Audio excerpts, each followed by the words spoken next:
No finalzinho, pecados para a morte. Lembrando que lá na página 664, nós vimos alguns, 40 mais ou menos, alguns pecados que a penalidade é penalidade de morte. Aqui na página 668, 67, 68, que é a viradinha, ela está embasada no texto de 1 João 5, quando fala sobre o pecado de morte. Pecado de morte é uma coisa, pecado da penalidade, ou seja, a consequência do pecado. Para a morte, como nós vimos, é outra. Então, se a apostila, vamos ler e vamos ver se você está pegando o pecado de morte. 667? Hã? 667, finalzinho dela. Se você estiver pecando o pecado que é para a morte, eu tenho dois conselhos para você. Primeiro, você vai morrer. Segundo, não vou orar por você.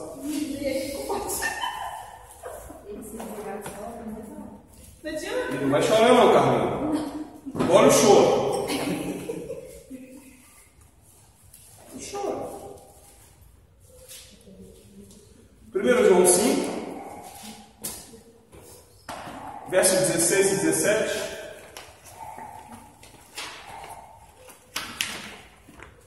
Aqui nós vamos aprender com João o que ele está querendo dizer sobre a morte.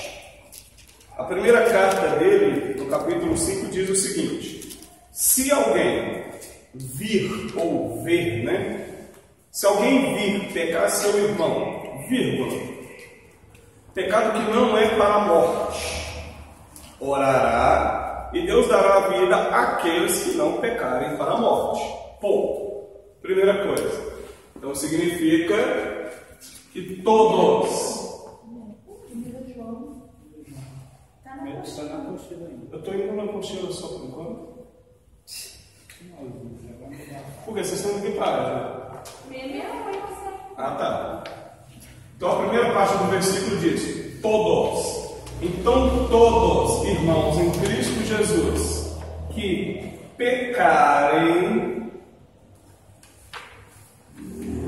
Vamos abrir um parênteses aqui. Nós, enquanto crentes, não devemos condená-lo. Ok? Porém, aqueles irmãos nossos que pecarem, devemos julgar todas as coisas, porque de repente ele tem. De repente esse irmão tem um pecado predileto. De repente o irmão, ele ainda tem dificuldades, às vezes pelo fato de ser novo convertido, por exemplo, ele tem dificuldades em dominar a sua carne, às vezes por causa da ocasião. Por exemplo, as pessoas, casais que se convertem, principalmente jovens, que já vivem juntos, porém ainda não são casados. Como explicar para esses irmãos que estão vivendo juntos que eles não podem ter relações sexuais? Impossível. Então aí o papel da igreja é de entrar e casar os dois o mais rápido possível. Mas isso é para outra história. Outro detalhe que acontece aqui, às vezes, é aquele pecado que, de fato, conforme o próprio João escreve, ele diz: filhinhos, não pequeis. Ou seja, você que já tem consciência do que é pecado, vou te dar um conselho: não peque. Por quê? Primeiro, você pecando, haverá uma separação. Segundo, haverá umas consequências devido ao pecado. Então ele fala: não peque. Então, de repente, pode ser aquele pecado, deixa eu abrir aspas aqui, que você pecou sem querer. Lembrando que não existe pecado sem querer, tá? Todo pecado a gente peca porque quer. Aqui eu estou colocando só por questão de explicação. Então o texto, a primeira parte do texto diz: todos nós, se vimos o nosso irmão pecar, ou sabemos que o nosso irmão está em pecado, a priori não devemos nunca condená-lo, porque isso não é papel nosso. Mas devemos julgar todas as coisas, ok? Por exemplo, se é uma pessoa que tem dificuldade de dominar a sua carne, você tem que, além das escrituras, ensinar, você também tem que orar com ele, que é justamente o que João explica. Ele diz: se alguém vir seu irmão pecar, se alguém vir pecar seu irmão, pecado que não é para a morte, orará e Deus dará a vida àqueles que não pecarem para a morte. Ou seja, quando você ora e esse indivíduo, ele faz o principal, o papel principal, que é nada mais nada menos, alguns textos da Bíblia chamam de conversão, outros chamam de arrependimento. Então, se o irmão houve arrependimento, você ou todos nós oraremos com ele e ele será sarado deste pecado.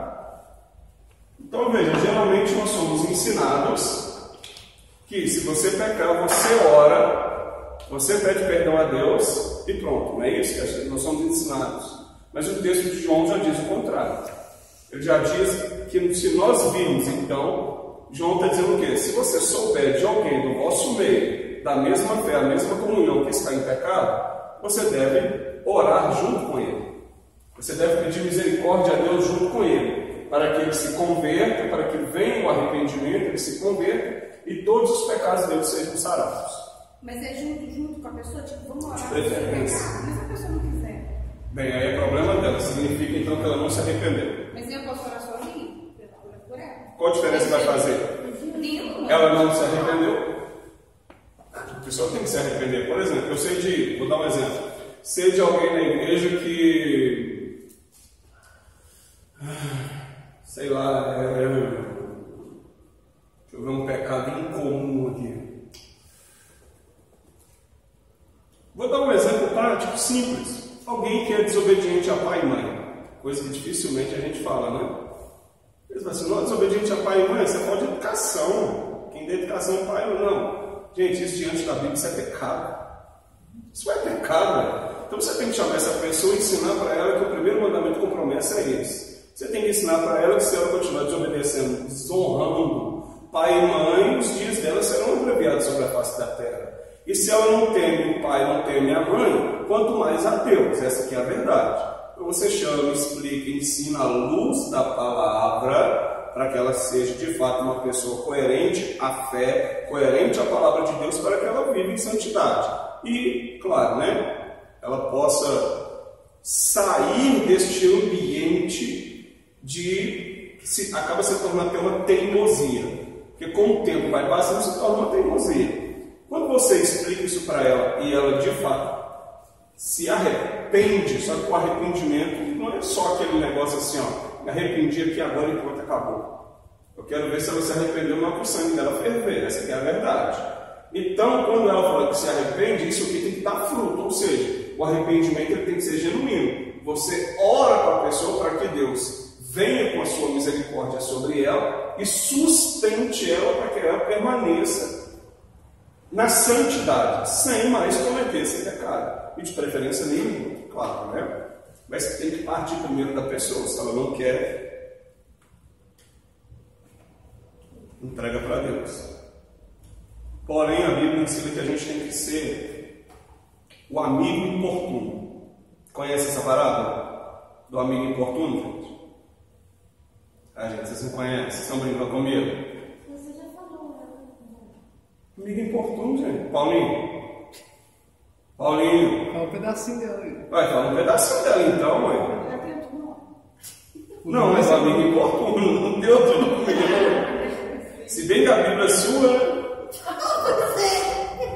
A Bíblia é Eu sua. vou obrigado a passar isso aqui porque eu vou me esperar. Hã? É? Graças a Deus. Aquele amigo tá sempre do lado para falar também. É aquele amigo chato. Que enquanto você não ouve, enquanto você não faz o que ele quer, você não larga do pé dele. É mais ou menos assim, ó. A gente quer que alguém se converta. E enquanto a pessoa de fato não se converte, a gente não larga do pé dela. Mais ou menos assim. Então, se você sabe que a pessoa tem pecado ou ela está no pecado, você tem que ser um amigo importuno. Você vê ela no boteco bebendo, vai lá. Só que você não vai lá na hora para falar, ó, Jesus já te vai mandar para o inferno, não é isso? Você vai lá para tirar ele do boteco. Ah, o seu amigo vive lá nas primas. Você não vai nas primas, né? É bom inventar, né, velho? Não vai lá, não. Mas na hora que ele chegar, vai na casa dele. Importuna ele. Vão na igreja? Não. Vão na igreja? Não. Vão na igreja? Não. Aqui, vão na igreja? Não. Vão na igreja, né, Carlinhos? Não. Vão na igreja? Não. Querido, uma hora, ela vai falar pelo menos assim, eu vou para você parar de encher o saco. Eu conheço uma história assim. E vai. Mas o rapaz ficou debaixo da cama. E a avó dele falava assim, pode entrar lá e tá debaixo da cama. Aí eu peguei a sentar em cima da cama. Quando você não sai daí pra igreja comigo, eu não vou sair daqui. Hoje ele é pregador aí, trem de doido. Vamos? Não. Vamos? Não. Vamos? Não. Vamos? Não. WhatsApp, Facebook, posta bem na página do Facebook. Vamos na igreja comigo. Porque o amigo importuno não tem vergonha. Sabendo que ele vai passar vergonha em qualquer hora. Mas ele não tem vergonha. Ele quer o bem daquele amigo dele. Ou primo, parente, que seja. A continuação do versículo diz: há pecado para a morte. E por esse, não digo que ore. Toda iniquidade é pecado. E há pecado que não é para a morte. O que seria este ou estes pecados que são para a morte? Observe que não se deve confundir com os pecados que são passivos de penalidade de morte, conforme exposto anteriormente. Foi aqueles 40 e poucos lá que a gente viu, que está tudo em negrito. Não se deve esquecer que todo pecado é contra a santidade e justiça de Deus. Logo, todo pecado traz como condenação a morte. Lembrem-se, temos dois tipos de morte: morte física e morte eterna. No texto do apóstolo João, não há uma declaração explícita do pecado a que se refere. Podemos, entretanto, ver que, através dos séculos, estudiosos cristãos de todas as linhas de doutrina têm procurado responder a esta pergunta. Alguns até entendem que João queria se referir à morte física, que os homens eram punidos com a pena de morte, conforme está relatado no Antigo Testamento. Aqui no livro de João, se procurarmos o contexto do texto citado, chegaremos a uma conclusão que o autor está se referindo provavelmente aos apóstatas, aqueles que deixaram e negaram a própria fé. Abre aspas. A interpretação que nos parece mais correta é que João está se referindo à apostasia, que no contexto de seus leitores, que somos nós, significaria abandonar a doutrina apostólica que tinham ouvido e recebido e seguir o ensinamento dos falsos mestres, que negava a encarnação e a divindade do Senhor Jesus Cristo. Trata-se, portanto, de um pecado doutrinário, cometido de forma voluntária e consciente, similar ao pecado de blasfêmia contra o Espírito Santo. Similar, ok? Cometido pelos fariseus, e que o Senhor Jesus declarou que não haveria de ter perdão nem aqui, nem no mundo vindouro. Abre aí, por gentileza, Mateus 12, 32. Érica, Mateus 12, 32 para você. Carlinho, Marcos 3, 29. E Leandro, Lucas 12, 10. Por favor.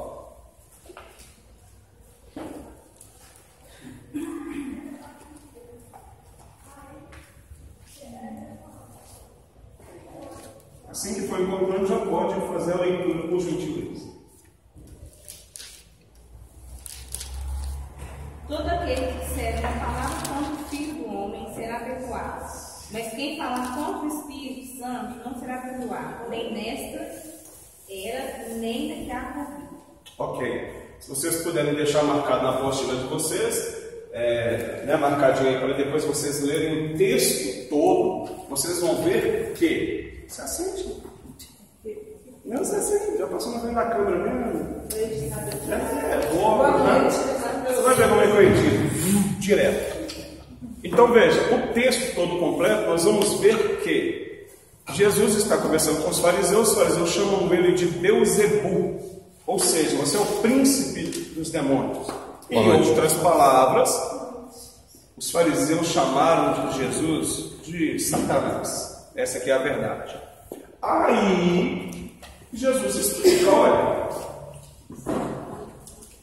Amém? Paulinho, aqui, está reservado para você aqui. Vou sair da câmera. Não, já era, não tem como sair não. Aí, você vai ver que Jesus explica assim, olha, o que vocês estão falando contra mim será perdoado. O que vocês falam contra Deus, o Pai, será perdoado.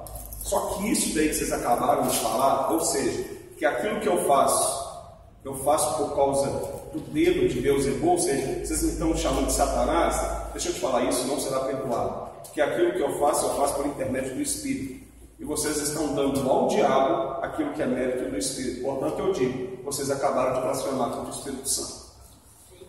Aí Jesus diz assim, vocês não serão perdoados nem nesta vida, nem na vindoura. Ou seja, enquanto vocês estiverem vivos nessa terra, vocês não serão perdoados. E quando for o dia do julgamento, vocês também não serão perdoados. Aí, esse pequeno textozinho abre um precedente.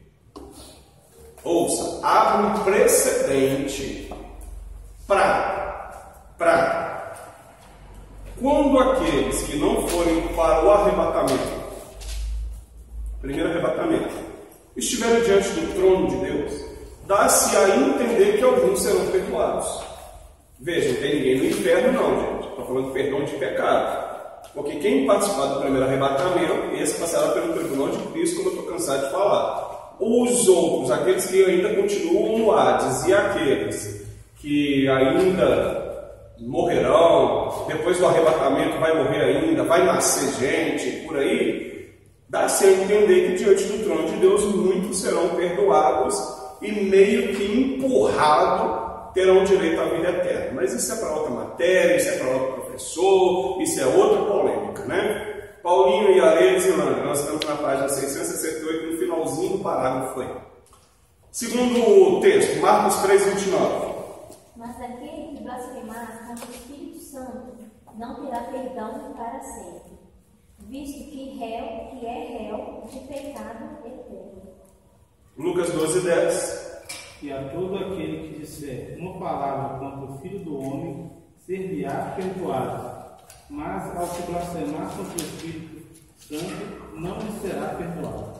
Então é indesculpável para qualquer um, porque nos 3 livros, ou nos 3 evangelhos, tem um texto referido sobre a blasfêmia contra o Espírito. Então lembre-se, aquele que blasfema contra o Espírito, nem nessa nem na outra vida. Porém, o texto que nós estamos nos referindo, que é de 1 João, ele fala de um pecado que é para a morte. E ele diz, por esse daí eu te digo, nem ore. Ou seja, o irmão está pecando um pecado que é para a morte, não precisa nem orar. Ou seja, por que você não precisa orar? Porque para esse daí não haverá mais restituição. Ou seja, para esse não tem mais jeito. Por isso que ele se parece muito com o pecado de blasfêmia. Ele se assimila com o pecado de blasfêmia contra o Espírito. Continuando na apostila, diz assim, em ambos os casos, há uma rejeição consciente e voluntária da verdade que foi claramente exposta. No caso dos leitores de João, a apostasia seria mais profunda, pois teriam participado das igrejas cristãs como se fossem cristãos, participado das ordenanças do batismo e da ceia, participado dos meios de graça, ou da graça, à semelhança dos falsos mestres, que também antes tinham sido membros das igrejas. Apostatar seria sair delas e se juntar aos pregadores gnósticos e abraçar a doutrina deles, que consistia numa negação de Cristo.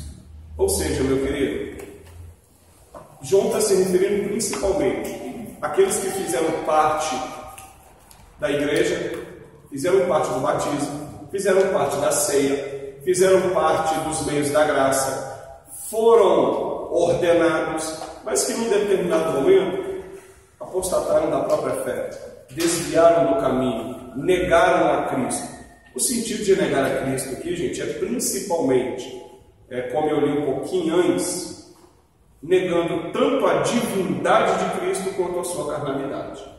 Ou seja, se você examinar as Escrituras, você vai ver que para aquele que nega que Cristo veio em carne, ou seja, a sua carnalidade, a sua forma corpórea ou a sua encarnação, você vai ver que a Bíblia ela faz uma condenação taxativa sobre essas pessoas. Mas também você vai ver que aqueles que negam que Jesus Cristo é Deus, ou seja, a divindade de Cristo, como muitas e muitas religiões assim o fazem, João está dizendo assim aqui, olha, se esses já foram participantes com vocês, do meio da graça, da igreja, participou da ceia, tal, e agora esses se desviaram, mas em que sentido de desviar? No sentido de apostatar da fé, não no sentido de o desviar que a gente conhece, ficar um tempo afastado, não é isso.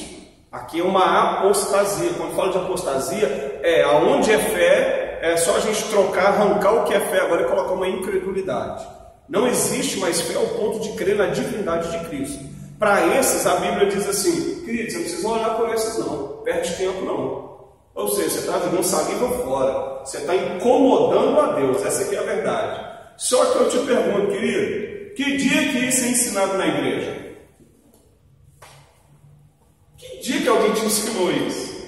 Quer ver só uma coisa? Digo eu, não o Senhor. Adelino de Carvalho era pastor, tinha uma igreja, hoje ele tem várias, né? Mas ele era um tipo de pregador assim, gente. Eu lembro de alguns vídeos dele, é difícil de achar no YouTube, eu acho que ele mandou tirar tudo, né? Porque agora tem dinheiro. Se eu plantava o joelho no altar para orar, e ele orava até o céu abrir mesmo. Agora vai olhar o Adelino de Carvalho hoje. Quem é ele? Você sabe de que eu estou falando, né, gente? Hoje eu recebi um vídeo dele. Um videozinho dele? Adelino de Carvalho hoje, sinceramente, é anjo Gabriel para lá e anjo Gabriel para cá. Arcanjo Miguel para lá, arcanjo Miguel para cá. Espada do arcanjo Miguel, não sei o que do Miguel, não sei o que. Gente, literalmente você vê que há uma apostasia ali. Porém, mais uma vez eu digo eu, não o Senhor, mas creio que para ele não há mais solução. Para ele, ok, gente? Para ele. Porque nós temos que entender que é de alguém que estava no nosso meio, participou da nossa fé. Que uma coisa é o desviar dos caminhos do Senhor, mas não apostatar da fé. O problema é quando você apostata na fé, quando você não crê mais nisso.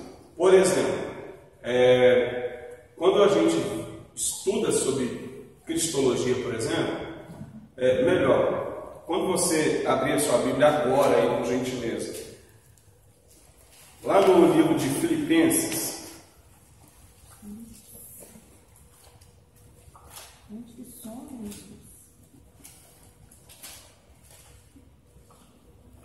capítulo de número 2, esse texto de Filipenses aqui é super, hiper, mega, max, inteligente. Filipenses 2:5. Olha que chique isso daqui. Tende em vós mesmo o sentimento que houve também em Cristo Jesus. Pois ele, subsistindo em forma de Deus, não julgou como usurpação ser igual a Deus. Antes a si mesmo se esvaziou, assumindo a forma de servo, tornando-se semelhança de homens e reconhecido em figura humana. A si mesmo se humilhou, tornando-se obediente até a morte de cruz. Pronto, aqui está falando da humanidade dele. Se olharmos para Jesus, nós veremos algumas coisas que algumas religiões vão utilizar para poder mostrar que ele não é bem isso tudo que a gente imagina. Por exemplo, nascido de mulher, ok. Se ele é nascido de mulher primeiro, então ele não pode ser Deus, porque ele é homem. Nascido de mulher. Está errado? Não, não está errado. Ele é um homem, como qualquer outro. A diferença é que a sua natureza é bem diferente da nossa. Se olharmos para o texto, nós veremos, por exemplo, que o primeiro mártir da igreja, quando ele está sendo ali apedrejado, quase morto, ele olha para os céus e a Bíblia diz o quê? Que ele diz assim, ó, veja o Filho do Homem em pé à direita de Deus Pai. O único que viu Jesus de pé à direita de Deus Pai. Mas ele chama Jesus de Filho do Homem. Ele não chama Jesus de Deus, muito menos de Filho de Deus, mas Filho do Homem. Esse título, Filho do Homem, fala de uma humanidade, ou seja, da parte mais baixa e simples do ser humano. Quando eu falo que eu sou filho do homem, ou filho de homem, eu estou dizendo assim, a parte mais baixa da humanidade, eu me refiro a ela. Ou seja, ele mesmo está dizendo, eu não sou Deus, eu sou homem. Quando você olha para o papel dele mais importante do que ele veio fazer, resgatar os pecadores, você vai ver que o papel dele é um papel de sacrifício, não um papel de Deus. Porque Deus não pode ser sacrificado. É um homem que tem que ser sacrificado. Então, quando você olha para isso, ele é sumo sacerdote eterno. Todo sumo sacerdote tem que ser Deus e não um homem. Então, esses assuntos, se você não tomar o máximo de cuidado e dependendo de quem estiver te ensinando, ele vai te mostrar que Jesus não é Deus coisa nenhuma. Ele é apenas um homem. Está errado? Não, não está errado. O problema é quando eu nego a sua divindade. Quando eu não consigo ensinar, mostrar a divindade dele no papel da humanidade. Por quê? Ele é homem? Claro que ele é. Ô, pastor, como que ele está hoje? Como Deus ou como homem? Eu falo para você, como Deus. Não, como homem. Aí você fala, peraí, o meu Jesus que morreu na cruz, ele está como homem? Eu falo para você, sim, ele está como homem, não como Deus. Aí você fala, se ele está como homem, então ele não é Deus? Ele está como homem, ele é Deus. Está como um homem, mas como provar sua divindade? Claro que isso é para outra matéria, né? Claro. Antes da fundação do mundo, ele já existia. Existia pelo que está escrito. Mas como provar que era ele? Está entendendo? Porque aí alguém vai falar, não, mas João fala isso. Aí eu vou dizer, pois é, mas eu vou dizer para você, João fala que ele só era o verbo. João fala que a forma com que ele estava era apenas o verbo, ou seja, simplesmente como o homem ele fez o sacrifício, como o homem também ele poderia criar todas as coisas. Mas a mesma Bíblia que usamos é a mesma Bíblia que fala que Deus, o Pai, criou todas as coisas. A mesma Bíblia diz que Jesus, o Filho, criou todas as coisas. E a mesma Bíblia diz que o Espírito Santo criou todas as coisas. Aí você fala assim, afinal de contas, está falando de qual Deus? Ele é um só.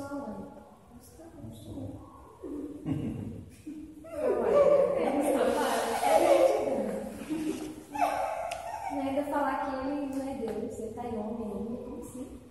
Olha, espere e verás, cenas dos próximos capítulos, viu? Aqui, isso não é novela da Globo. Ou pode ser o dominical de manhã. Ou participar dessa católica. Não, ok. Entra a gente que não pode descer. Hã? A gente que não pode vir. Ah, é? Eu não sou dessa igreja. Igreja afetada aqui. Tem escola bíblica na nossa igreja. Sábado eu cheguei 2 Hoje horas não, da Maria.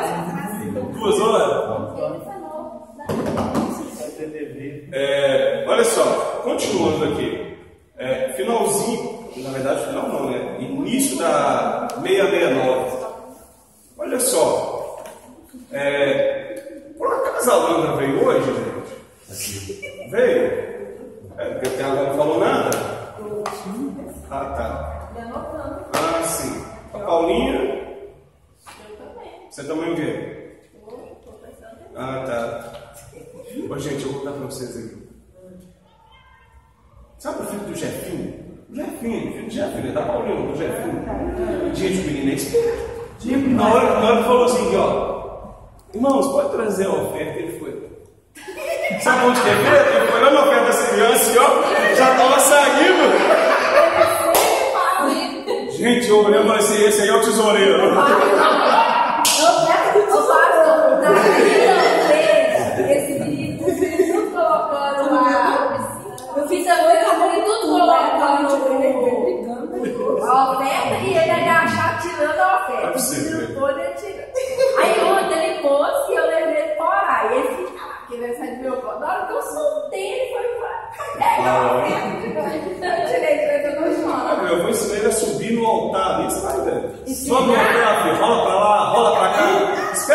vai ver. Espera, daqui uns dias.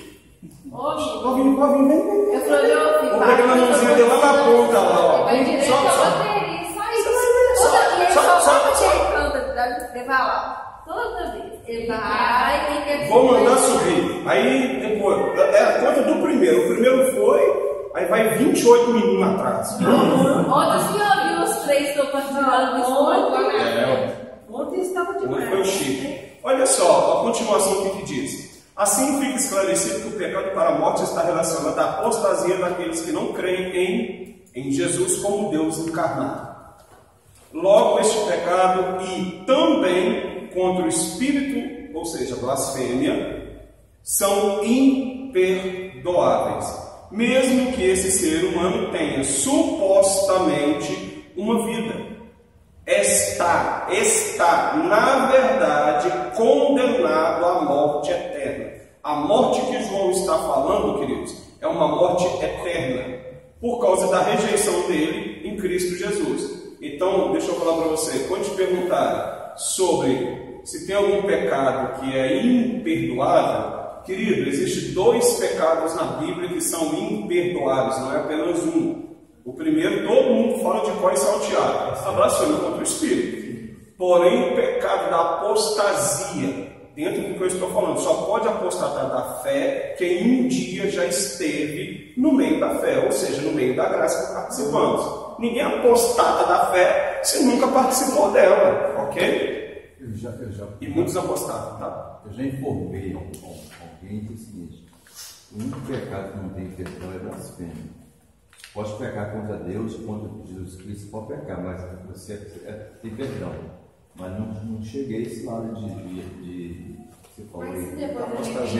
Apostasia. Não tem como. Ô, pastor. Apostatou, você não se arrepende. Ô, pastor, mas essa questão da apostasia é um tipo de blasfêmia, por exemplo, porque ele desacredita. Ele desacredita em Jesus, da divindade. Da mesma forma, quando a gente fala blasfêmia contra o Espírito Santo, ele também não acredita. Exato. Então é como se fosse.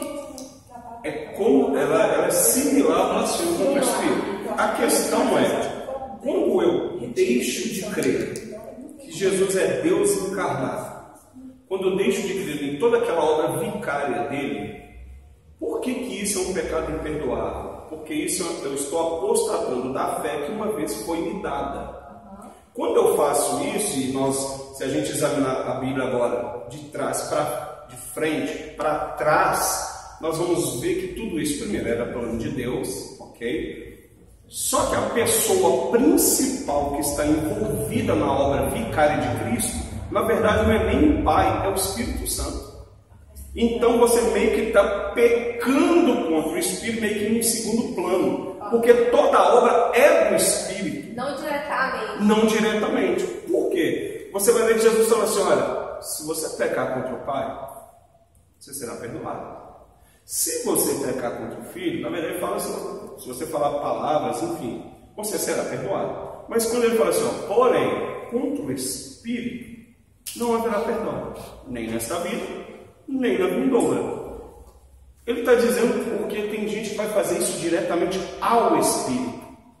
Quando eu peco contra Cristo, é qualquer pecado menos a apostasia da fé. Eu roubei, eu estou pecando contra Cristo. Porém, há perdão. Eu pequei contra o meu irmão, há perdão. Eu pequei contra isso, contra aquilo, contra o meu próprio corpo, há perdão. A questão é, se eu apostatar da fé, quem está por trás de toda a história de Cristo, se você for olhar, é o próprio Espírito Santo.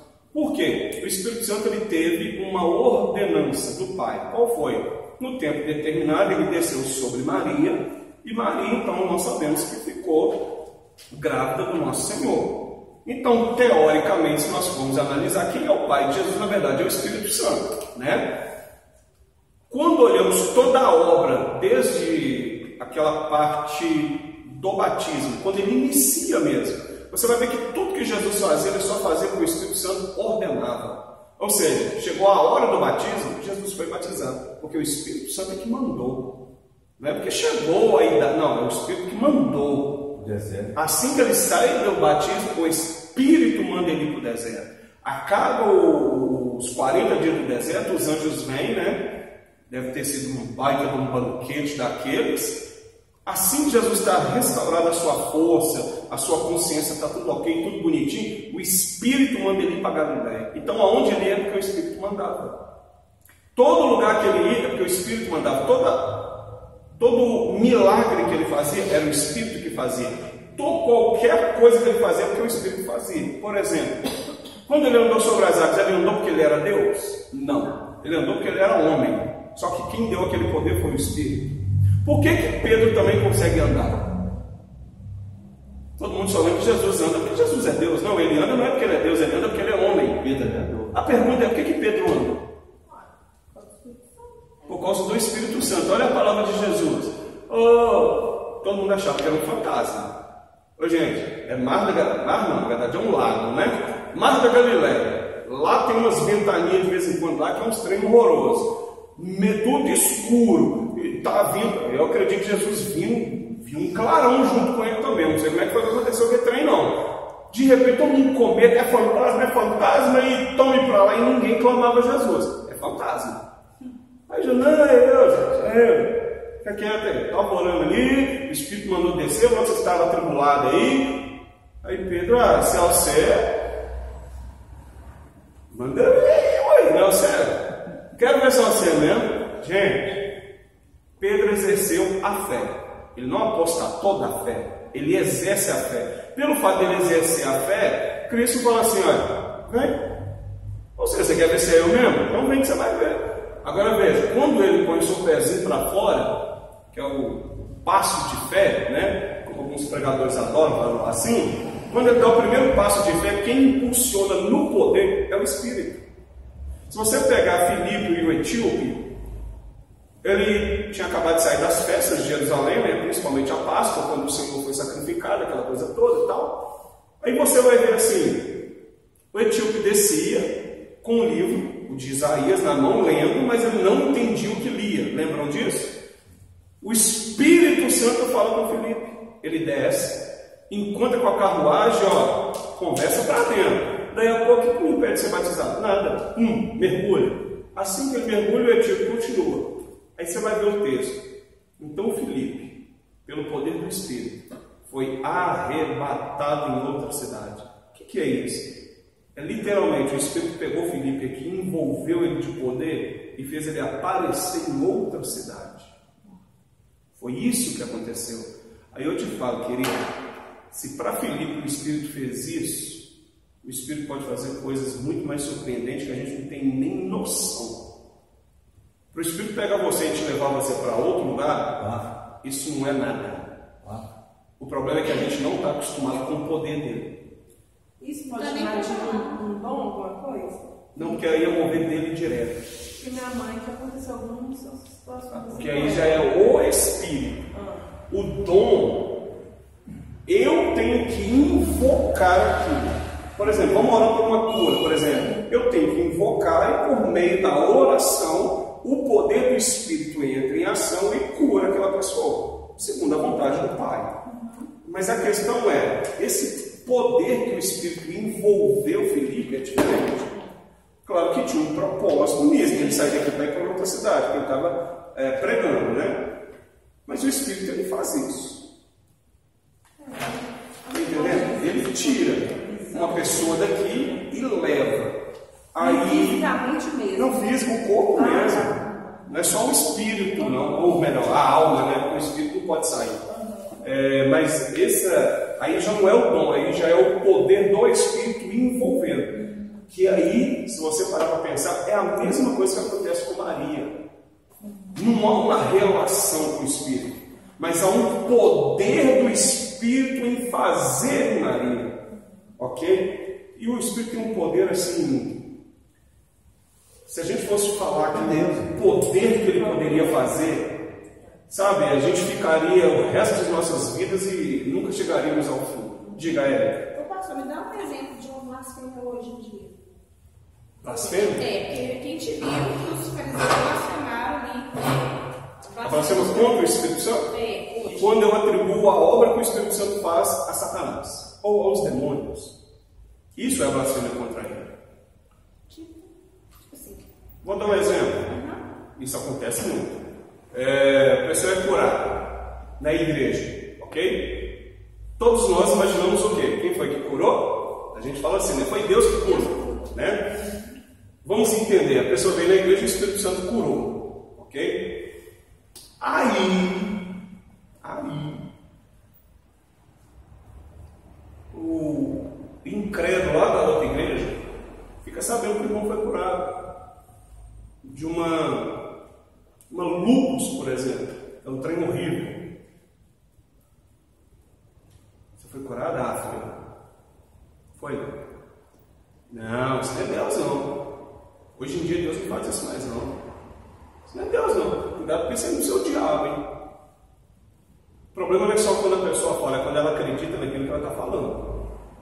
Então ela está atribuindo ao diabo aquilo que o Espírito Santo fez.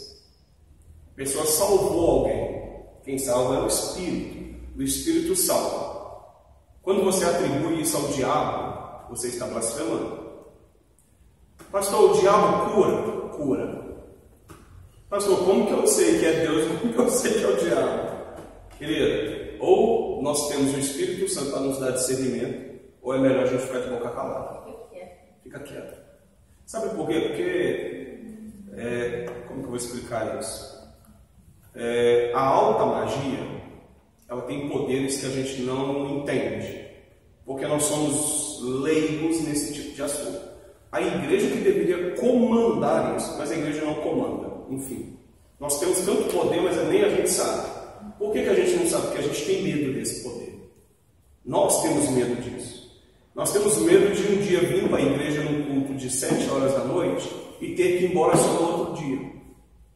Porque muitas das vezes Deus quer manifestar um poder tão grande aqui e nós temos medo do que Deus pode mostrar. Nós temos medo do que Deus pode fazer através da minha vida, da sua, ou de quem quer que esteja aqui. Detalhe, desde uma simples criança. Porque para Deus não há idade, não há sexo, não, para Deus não tem isso não. Ele pode usar o menino Leandro que está com o braço quebrado e de repente procurar um que nem braço tem. E a mesma coisa, Deus pode usar uma criança que ainda não fala para um poder começar a falar em línguas, o outro profetizando e falando e revelando sobre os pecados ocultos da igreja. Só que nós temos medo desse tipo de poder. A gente não quer isso. A gente quer ver desculpa a expressão, gente, um cultozinho fuleiro, fedorento, achando que está bom. Isso não é culto, é um encontro. E na medida que a gente começa a se envolver nesse poder, o rosto da gente começa a brilhar, estilo Moisés. Porque Deus começa a ter uma infinidade de comunhão tão grande que para nós a nossa carne já não nos favorece. Então nós queremos andar a todo instante em espírito, que na verdade é o que a Bíblia já me ensina. Quer ver uma coisa interessante, Érico? A Bíblia diz que eu devorar em todo instante em espírito, não é isso? A pergunta é, o que é orar em espírito? Se bem que eu já falei para vocês. A Bíblia diz, orar em, aqui ó, espírito.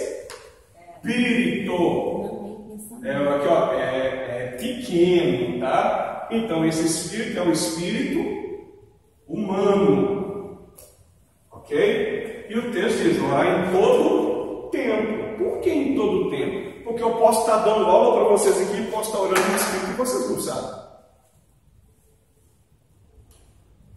A pergunta é, como é orar em espírito? Eu esqueci. A resposta é bem simples. Você falou que orar em línguas. Exatamente. Mas eu acho essa trem meio esquisita. Porque quem não tem os dons é então quer dizer que quem não tem línguas não ora em espírito. Não, aí não é. Aí você. Aqui ó, presta atenção. Quando Deus você está entendendo a minha língua, não está? Por que você está entendendo? Porque a minha língua que eu falo está ligada, claro, à minha carne, né? Porém, aquilo que nós chamamos de alma está ligado aos meus pensamentos, entre tantas coisas. Quando eu oro em pensamento, eu não estou orando em espírito. Eu estou orando em pensamento, eu estou orando com a minha alma. Mas quando eu oro em línguas, por que línguas? Porque línguas é uma oração espiritual. É a única oração espiritual que nós temos, gente. É a única. A gente não ora em pensamento. Em pensamento não tem como a gente orar em espírito. Por quê? Essas línguas aqui, ó, elas não estão ligadas à minha alma. Elas estão ligadas ao meu espírito. Então a Bíblia ensina para nós que a única oração espiritual que existe é essa daqui, ó. Orar em línguas. Só que aí tem um detalhe muito interessante. Quando você começa a orar em línguas e você fala 4 segundos, você pensa assim: eu não posso falar mais porque senão vai repetir. Como se tivesse alguma diferença. Quando a gente ora, a gente fica repetindo tudo. Só que em línguas é diferente. Por que é diferente? Primeiro, que eu estou orando com o meu espírito está se elevando. Segundo, quem me ajuda a orar em espírito, aí sim, aí entra o E maiúsculo. É o Espírito Santo. Quem me ajuda a orar em espírito é o Espírito Santo. Está dando para entender? Sim. Ok. Quando ele me ajuda a orar em espírito, por que a minha alma ou a minha carne, por que não entende? Porque as coisas espirituais só se discernem no espírito.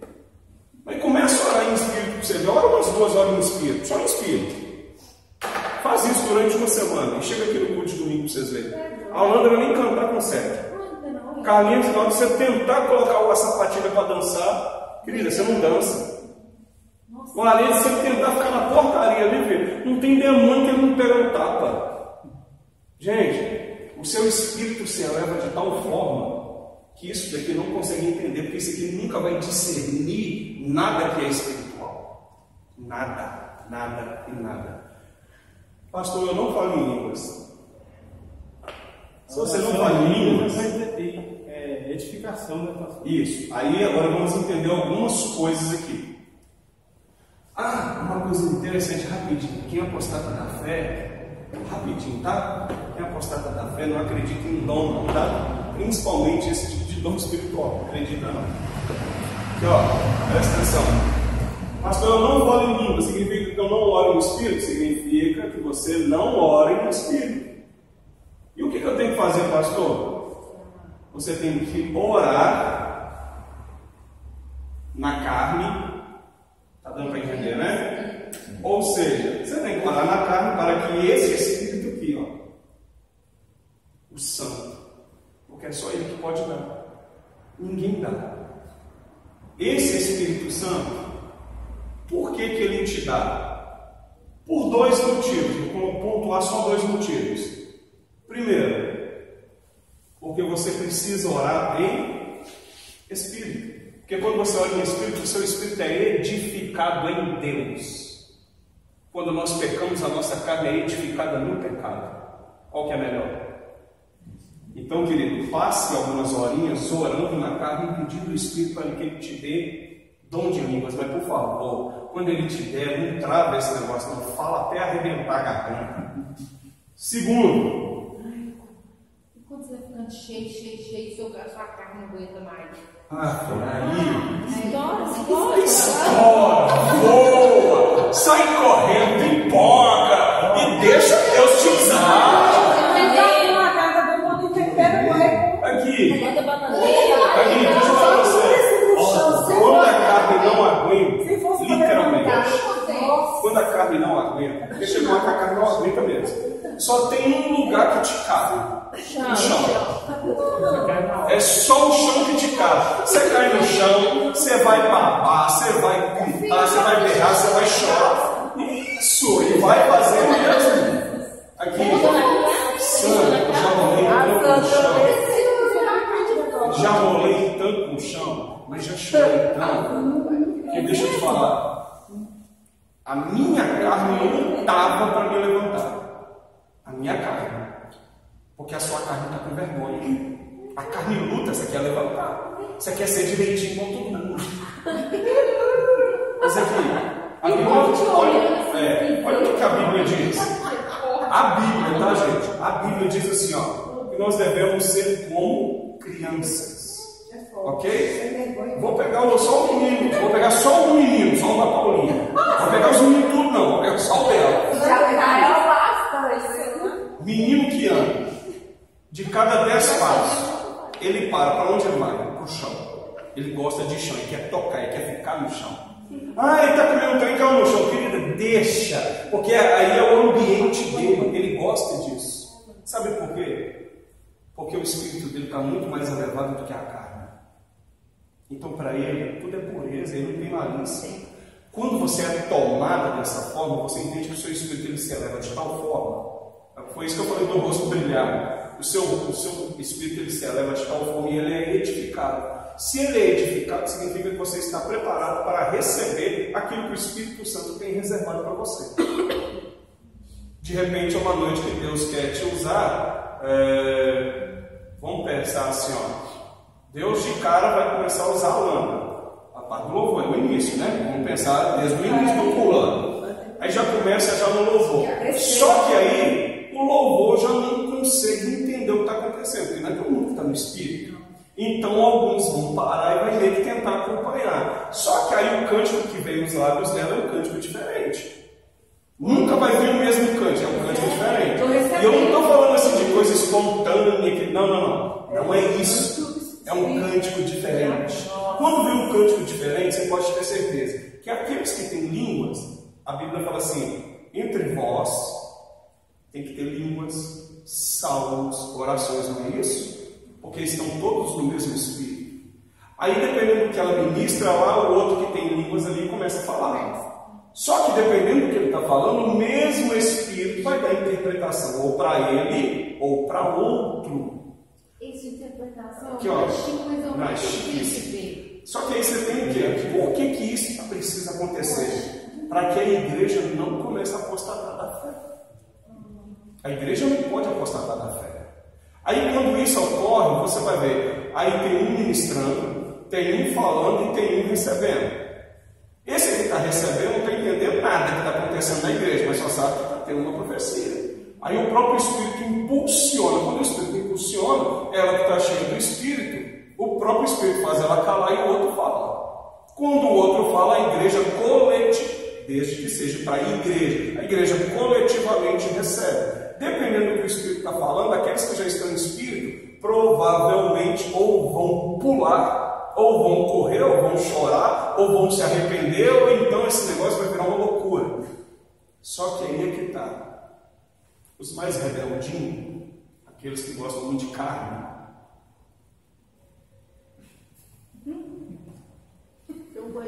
que isso, gente? Que boa igreja. Você vai ver que os mais santos da igreja, você vai ver que eles vão ficar assim, para que isso? Não precisa disso não. Não, a gente precisa, sabe? Porque senão a igreja se corrompe. Aí Deus vem, a gente não sabe, aí Deus vem de repente e pega, igual aquele que batizou o filho de Ney, como é que é? O Lucas, 12 anos. 12, né? 12, 13 anos. Tinha um ou 12? Deve estar isso, uns 12 anos, né? Aí de repente, ele é a voz profética que o Espírito Santo quer usar na igreja, aí no âmbito se passa. Aí você fala assim, meu Deus, alguém tem 12 anos, Deus usando uma voz profética assim. Porque a igreja começa a entender que ela não pode só vir para a igreja para poder prestar um culto simples. A igreja, ela vem para o ambiente para que Deus se mova, ou em outras palavras, para que Deus realmente se manifeste. Porque todo culto é necessário que Deus se manifeste. E não importa o que a gente esteja passando em nossa vida ou em nossa carne. Por isso que às vezes a gente dá muito mais ênfase à nossa carne, mais ou menos um pouquinho do que o Cristo pregou ontem. Às vezes a gente dá muita ênfase à nossa carne e esquece de perguntar para o Espírito o que Ele quer de nós. Só que o Espírito ele responde não é na nossa carne, é no nosso Espírito. Por isso que quanto mais eu peco, menos o meu Espírito se acende. É necessário que o meu Espírito esteja aceso e não a minha carne. Pastor, mas a gente vai viver sempre assim? Não, querido, porque o próprio Espírito dosa isso. Porque tem hora que eu preciso racionalizar com a minha carne. Tem coisas que eu vou pregar, eu tenho que racionalizar com a minha carne, não com o Espírito. Quer ver uma coisa interessante? Existe uma oração que é feita para pregador e por pregador. Senhor Deus, estou aqui nessa noite, blá, blá, blá, blá. Geralmente é assim, é de olho fechado. Senhor, não use a minha boca, use somente o que o Senhor tem para falar com a gente. Deixa eu te perguntar, o Espírito Santo vai usar quem? Não é o pregador? Então o Espírito Santo é a sua boca mesmo. Senhor, que eu não fale nada de mim, mentira, porque a gente fala quase 50% de nós mesmos. Então esse negócio de eu orar para o Espírito Santo não me usar é mentira. Senhor, que eu não fale nada de mim. Gente, você vai falar de você. Porque dependendo do texto que você estiver citando, você vai falar de uma experiência sua, você vai falar de coisas que você passou, ou às vezes você vai citar coisas que talvez as pessoas não sabem, mas talvez é coisa que aconteceu na sua casa, durante a tarde, durante o dia, e ali você está utilizando de um texto para poder tratar daquilo. Então, na verdade, você está usando coisa que é sua. Só que tudo tem que ser dosado. Então, veja, o sentido de orar em espírito só tem um jeito: é em línguas. E na medida que você ora, as línguas vão se acrescentando. De repente você fala assim, pastor, eu só sei falar 3 palavras. Aí eu vou te falar assim, presta atenção no que eu vou te falar, você nunca vai esquecer disso. O chupador de manga lá, quantas palavras quer falar? Ele sabe falar o nome do avô dele todo? Por que não? Porque por enquanto ele só aprendeu isso. É a mesma coisa. Pronto. Não, é normal, ótimo. É igual nós mesmo. Nós também é assim, me dá. Por que esse menino só fala isso? Porque por enquanto ele foi ensinado a falar sobre isso. Mas como as línguas não pertencem à razão humana, mas pertencem ao espírito, ele só vai me dar para falar na medida que eu começar a falar. Se eu não falo, ele vai entender o quê? Se você não quer falar, eu vou te ensinar para quê? Pergunte. Deixa eu fazer 2 perguntas. Uma sobre essa questão, porque às vezes na hora que a gente vê a pessoa, sericanta, do nada, assim, sem. Não tem, isso é normal, tá certo. Você pode falar em línguas a hora que você quiser. Tá, mas assim, sem Deus nada. te deu? Deus te deu? Tá. Eu entendo a sua pergunta, que é a pergunta que as pessoas mais fazem. Assim, mas por que Se não Deus fala ele já te deu a língua, agora vamos inverter a coisa. Vamos inverter a coisa aqui, ó. Carne. Tá, carne, corpo, ok? Mente, alma. Presta atenção. Eu falo o que aqui? Eu falo o meu dialeto, correto? Quem foi que me deu o meu dialeto? Deus. Num contexto geral, quem me deu o meu dialeto foi Deus. Então eu falo livremente a hora que eu quero. Não é assim? Agora vamos mudar. Espírito. Quem me deu também foi Deus. Num contexto geral. No meu espírito eu só sei falar um dialeto, que são as línguas estranhas. A gente chama de estranho, a Bíblia chama de mistérios. Ok? Línguas estranhas. Tem umas que é muito estranho. Tem umas que é muito estranho. Aqui, ó. Na minha carne, eu não falo a hora que eu quero. Eu não falo a hora que eu quero na minha carne. Posso falar o que eu quiser. No meu espírito é a mesma coisa, porque ele já me deu a língua é minha. Eu falo a hora que eu quero, da forma que eu quero. Ninguém é obrigado a me ouvir e eu também não sou obrigado a falar para ninguém ouvir. Mas eu entendi ela dizer, tipo assim, tem gente do nada, tipo assim. Sim. Vou falar para mostrar que eu tô. É normal. É normal, por quê? Porque é o seu espírito. Não tem repetido. Você pode falar. Para mim, para você é repetido. Entendi. Tá entendendo, gente? É o que eu falei, às vezes você só fala 3 palavras. Então, o fato de falar só 3 palavras, o que você pensa? Eu vou falar mais. Porque eu só falo a mesma coisa repetida. Pedir outros diferentes. Mas agora que tal aqui? Agora que dá um detalhe. Como são coisas espirituais, você está discernindo da forma errada. Você está discernindo na carne. Nosso ouvido carnal escuta. Gente, aí, ó. Mas o Espírito Santo está entendendo um trem diferente. Aí, ó. Não, sim, aqui, ó. Aí você só fala 3 palavras. Aqui, ó. Você só fala 3 palavras. Aqui, ó. Só que você não pode discernir isso daqui com a sua carne. Você tem que discernir isso com o seu espírito. Aí você fala assim, a sua carne fala assim, você só está falando 3 palavras, está falando repetido. Para. É a sua mente que fala. Mas o seu espírito precisa discernir, porque você está orando com o espírito. E as coisas espirituais, a gente só começa a entender na medida que ela começa a elevar. É a única coisa. Aí você fala assim, pastor, o senhor está dando aula aqui, ó. Estou dando aula. E de repente eu sapeco as línguas estranhas. Por quê, pastor? Eu vou falar para você assim, provavelmente porque eu falei algo que me causou aqui um abalo no meu espírito e de repente eu não consegui ficar com a minha boca fechada e saiu. Mas isso não tem problema, porque como eu disse, eu posso estar aqui dando aula para vocês normal, só que na verdade no meu espírito que eu posso estar orando e vocês não sabem. Eu presenciei uma linguagem demônica, Ok. não é espírito não. A pessoa estava falando em espírito, nós estávamos lá na igreja orando já para cá. Estamos orando, a irmã começou a falar em espírito lá, mas é demônio creio. Só que minha mãe, que era diácono na época, os dois diáconos sentiram a mesma coisa. Eu olhei e falei assim, opa, então trem errado. Aí os dois já foram encostar, não para orar, né? A manifestou não, demônio. Se tem coisa errada é muito simples, Vou fazer gente. a segunda Aqui, pergunta. ó. Tem outra pergunta? Sobre a questão da apostasia. Apostasia qual? da fé. Sobre a Apostasia apostasia? da fé. Eu não sei se você lembra de um caso lá na floresta, de uma irmã que foi curada de festa de câncer. E aí, naquele processo de orar para aquela cura, ela foi curada. A família dela, que não era evangélica, estava só indo nos cultos lá e tal. Depois que ela foi curada, queria de toda forma levar ela lá para Aparecida, porque tinha que ir lá para agradecer, e para fazer, e para acontecer, porque o Senhor até recolheu ela não queria ir. Ela falou que ela não ia, ela foi intercedendo, o Senhor recolheu ela não foi. Nesse caso, a família teve isso? Se eles apostataram da fé, só se eles tiverem conhecimento de Cristo. Tem que ter o conhecimento de Cristo.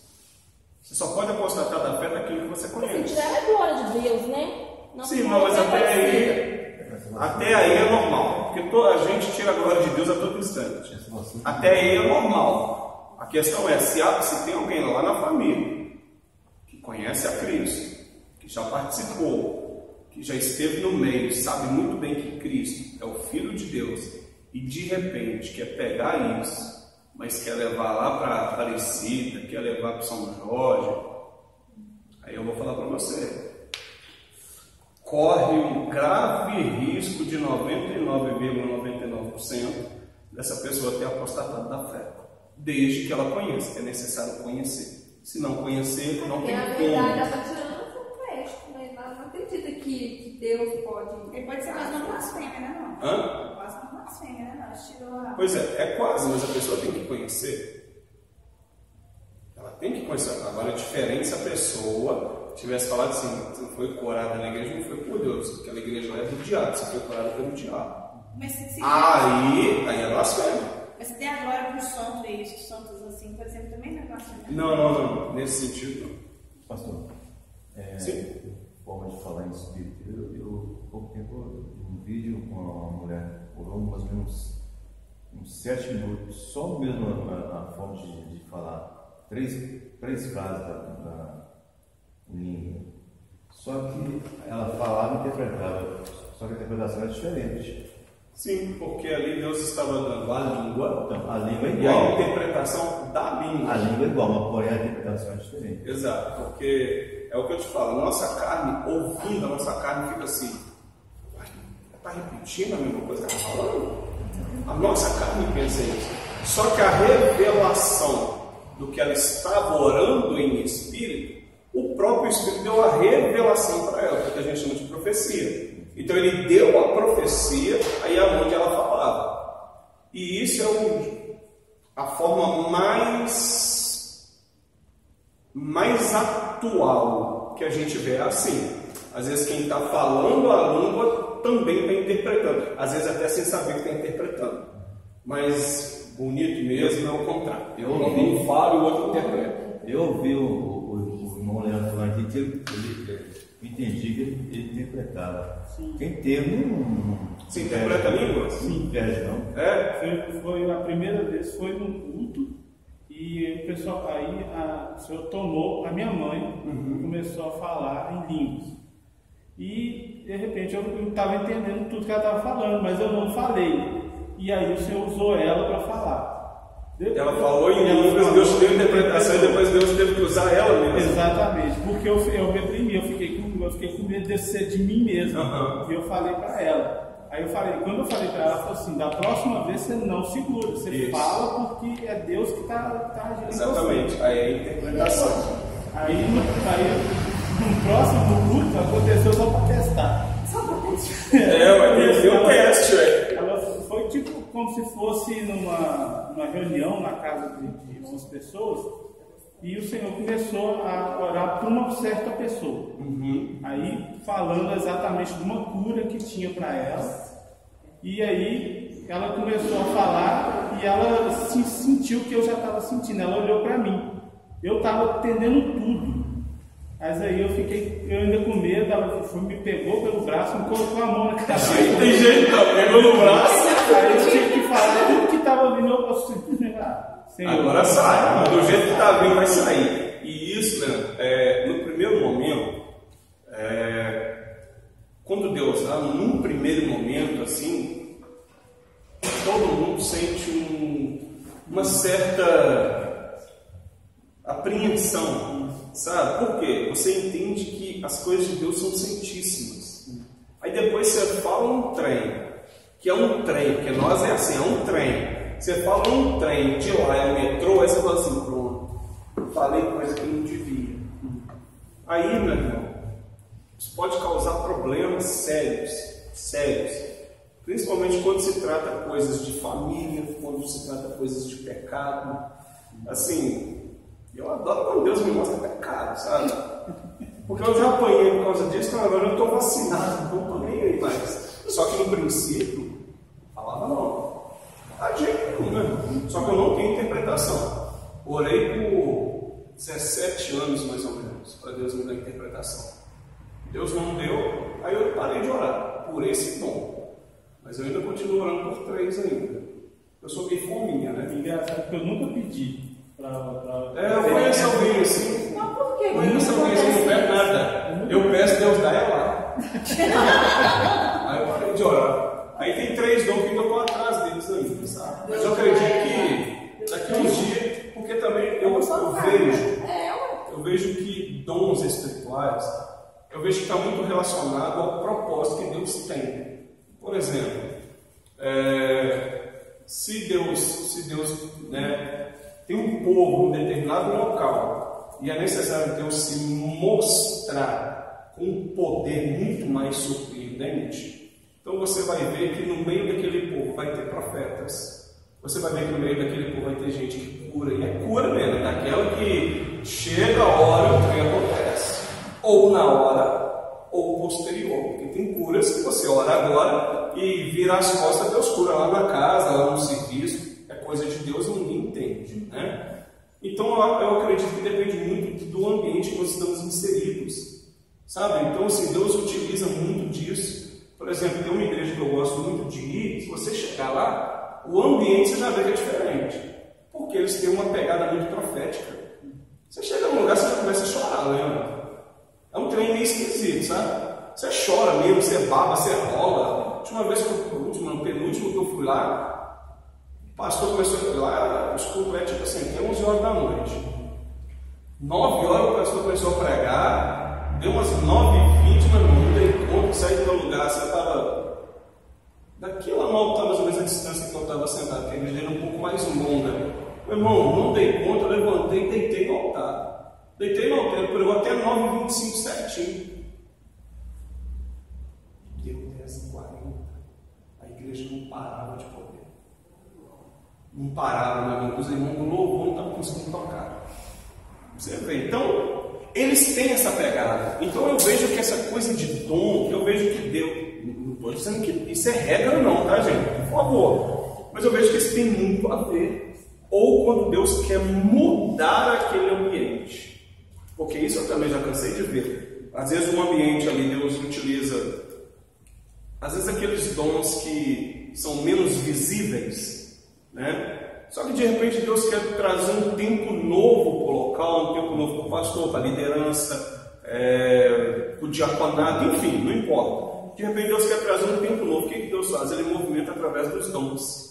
E principalmente dos dons visíveis. Aí começa a gente falando em língua, a gente interpretando, daí a pouco Deus já levanta a gente em profecia, aí você falou, opa, Deus está querendo algo diferente. Só que aí quando você vai ver, muitas das vezes, são pessoas que já estão orando há tempos para que aquilo aconteça. Ou no próprio culto, e é por isso que eu falo, a gente não pode desprezar ninguém no culto. Às vezes no culto tem gente orando em espírito, conforme eu falei aqui, e eu vou te falar, meu querido, começou a orar em espírito, a palavra, que é o principal da festa, pode ser aquela palavra assim, aquela palavra pregada por menino, aquela pregação que parece que não tem sentido nenhum. Se tiver alguém orando em espírito, e aquela pessoa assim, já está ligadinha no trono, meu irmão, o culto vira.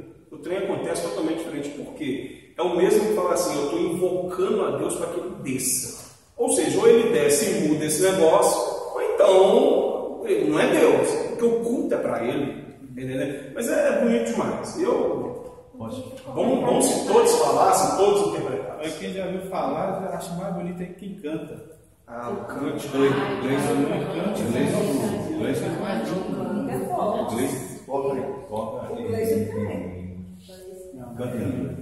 Não, cantar em língua é uma coisa. Agora, o cântico espiritual é outro. O cântico espiritual é diferente. O cântico espiritual é coisa do céu, né? Ela não tocava no meio da igreja, eu vi isso. Ela estava no meio da igreja, ela começou com o cântico. Ah, sim. Aí é um cântico. Sim, é um cântico, isso mesmo. É desse jeito. Ué, fala, tem meia hora que você quer falar? Uma hora. A mãozinha dela começou assim, aí foi ela. Desceu praticamente. Engraçado que terça-feira, o pastor levou um pastor, um pregador na minha igreja, que aconteceu isso, que deu 9h30, quase 10 horas, ninguém queria ir embora. Tipo assim, o céu desceu ali e a gente, sabe? Tem que ser dessa forma. Foi um ponto assim, diferenciado. Sabe por que tem que ser dessa forma? Aí eu tenho que explicar por que tem que ser isso daí. Porque é o seguinte, aí às vezes a gente, na nossa carne, a gente pensa assim, pastor, mas se o culto, ele, num domingo, vamos pegar o domingo, né? Se o culto no domingo chega às 10 horas da noite, quando ele tem que terminar 9, como é que fica as mães? Mãe que eu falo é mãe com criança, tá, gente? É mãe com criança. Como é que fica a mãe com criança? O marido que não é crente? As pessoas que são de idade, como que fica? Aí eu vou falar para você assim. Quando Deus desce, antes dele descer aqui, ele já preparou lá. Porque Deus não é Deus de confusão. Aí, vamos ao outro lado. Mesmo Deus descendo, e Deus desce, mesmo Deus descendo, ainda haverá gente na carnalidade, discernindo que é espiritual com o carnal. Aí começa a ter as diferenças. Ou seja, aí qual que é o papel da liderança? Não só do pastor, aí é da liderança. Começar a observar aonde está tendo esses pontos, porque o pastor não enxerga tudo, não tem como. Por mais que ele esteja lá no altar, ele não enxerga tudo. Começou a observar esses pontos, por quê? Às vezes esses pontos são pessoas que ainda nem crentes são, estão dentro da igreja, mas não são crentes. Porque a partir do momento que eu me converto, eu não quero sair da presença dele. Eu quero começar um culto e quero que ele fale comigo. Sabe, eu quero explodir, não importa, mas eu quero que ele fale. Eu não consigo sair daqui enquanto ele não falar. Mas quando chega um ponto da gente vir para a igreja, parece que a gente já está pesado, já chega arrastando a igreja. Claro, gente, eu sei que tem problemas, eu sei que a nossa vida, né? Mas é justamente aqui, na presença do Senhor, que ele vai tirar esse fardo que é pesado e vai colocar um fardo que é leve, é justamente aqui. Quer ver? Só para concluir um negócio que eu estou falando, para a gente tomar um café, abre a Bíblia, fazer livro de Lucas. Mas eu quero ensinar. Sim, você vai falar, vai fazer assim. Quando a sua igreja não acontece nada? Quando a igreja o quê? Quando a igreja o quê? A igreja não acontece nada disso. A gente ora para Deus enviar uns profetas doidos. Aqui. Porque chega uma hora dessa e tem que chegar uns profetas doidos mesmo. Pastor Reinaldo, pastor Leandro, não. Vou começar a orar para você. Ora para Deus levar o. Não. Ultimamente eu estou muito assim, em nome do Pai. Olha, não vai Ultimamente eu estou muito assim. Tá patenteado. Ultimamente eu estou muito assim, meio papa, meio padre. Ultimamente eu estou assim. Começou a orar, sei lá, e abrir o olho de um sonho. Estou podendo ir mais não. Estou podendo pisar nessas terras. Pede Deus para te usar. É você, Fábio. Você tá lá. Você tá fazendo. Nossa, agora me deu a filtrada até. Onde que a Gabi está aprendendo essas coisas, gente? Eu sou pastora, né?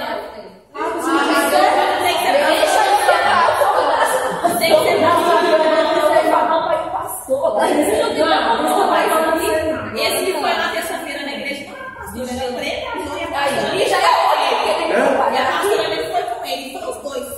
Foi Olha só. Céu Lucas 2. Lucas 2? Olha só. Você vai falando comigo aí, ó. Isso daqui é chique demais. Chique demais. É chique demais, gente. E foi isso aqui que a gente estudou ontem. Isso aqui é chique demais. Conta aí. Eu quero tudo, eu quero passar completa. Ai, gente, ontem deu até pra chorar um pouco. Não, Dedé chegou lá em casa nem também. O que aconteceu? Se deixar a gente ir até meio-dia aqui, né, Aredes? O negócio tava 10h30, 10h40, eu tive que falar, não, gente, chega, vambora, tomar café, vambora. Gente, versículo 27 de Lucas 2. Gente, em nome de Jesus, nunca mais esqueça isso daqui.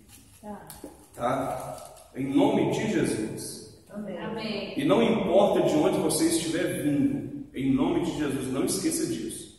Versículo 27, movido pelo Espírito, letra maiúscula, ok? Então sabemos que está falando do Espírito Santo. Movido pelo Espírito, foi ao templo, ponto em vírgula. Primeira coisa que nós precisamos, não importa onde estamos, de onde estamos vindo, se é do serviço, se é de um lugar cansativo, se acabamos de passar raiva, não importa. A questão é movido pelo Espírito, ou seja, a primeira coisa que nós vamos aprender com Simeão é que era um homem que andava em espírito e que quando o Espírito falava com ele, ele entendia que ele se movia pelo Espírito e não pela sua própria vontade. Movido pelo Espírito, foi ao templo. Quando a gente vem para o templo, a gente tem que ser movido pelo Espírito. Não é quando a gente chega no templo. A gente é movido pelo Espírito quando a gente sai de casa. Então, pastor, eu acho que hoje não acontecem muitas coisas movendo o Espírito.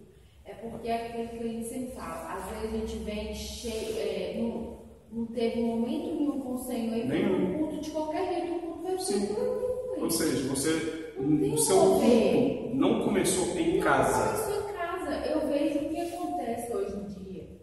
É isso. Exato. A gente Então, não tem nenhuma preparação. porque aqui o tempo que a gente tem é muito pouco. Com Deus. Aí chega aqui que vai orar, vai. E né? isso é errado. E aí é por isso que no meu pensamento, é por isso que não acontece. Não, mas o seu pensamento está certíssimo. Já pode até fazer uma pregação de 30 minutos. Com esse pensamento. Já dá uma mensagem de 30 minutos já. Filho. Movido pelo Espírito. É a primeira coisa. Foi ao templo.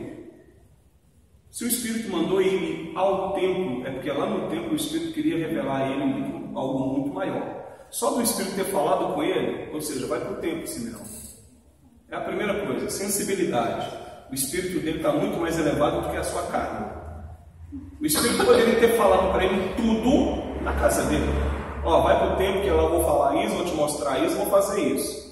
Não, o Espírito falou assim, ó, vai para o templo. Você é obediente, você ouve a voz dele, o seu Espírito está muito mais elevado ao ponto de só dele sussurrar, você já entende? Pastor, eu já ouvi muita expressão assim, até a vontade de adorar vem do Senhor. Tipo assim, essa vontade que nós temos de adorar. É Ele que nos concede. Será que é ligado esse movido pelo Espírito? Não. Tem a vontade de adorar. Até tipo assim, a gente tem aquela vontade de adorar Ele que nos dá. Tipo, Não, que é naquele sentido que tudo vem dele. É, isso aí.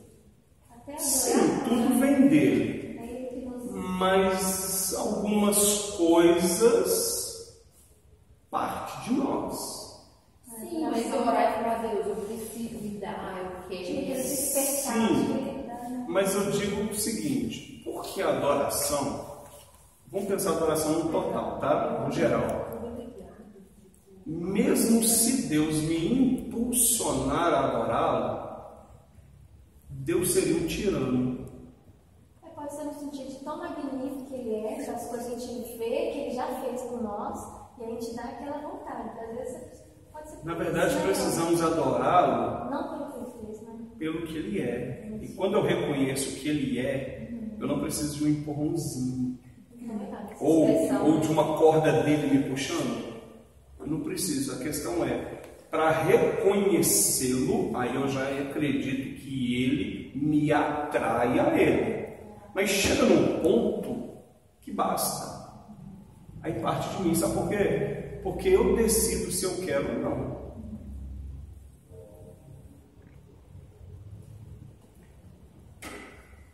A gente vai terminar agora, tá bom?